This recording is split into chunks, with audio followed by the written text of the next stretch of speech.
மட்டிக்கினாரு ஒருத்தரு, இவரை காப்பாத்தணும் கத்துரு.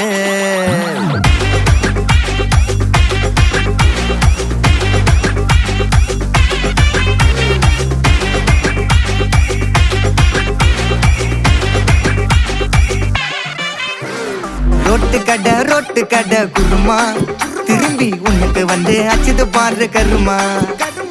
வாஷிங் பவுடர் நிறுமா, கொஞ்சம் வாய சுவையும் பொத்துக்கிட்டு இருமா. ஓ நிலைமையத்தான் நினைச்சு சிரிமா. தக்காளி பிசிக்கி தொட்டு மொக்க வாங்கிட்டடா செவுத்த போய் நக்கு. ஐபிஎல் கப்பு நான் வாங்கி தரேன் லாலிபப்பு சப்பு. நீ சோத்தல தான் போடுறியா உப்பு. அப்போ இப்படி இருந்த நீ இப்போ இப்படி ஆயிட்ட, ரொம்ப மாசு காட்டின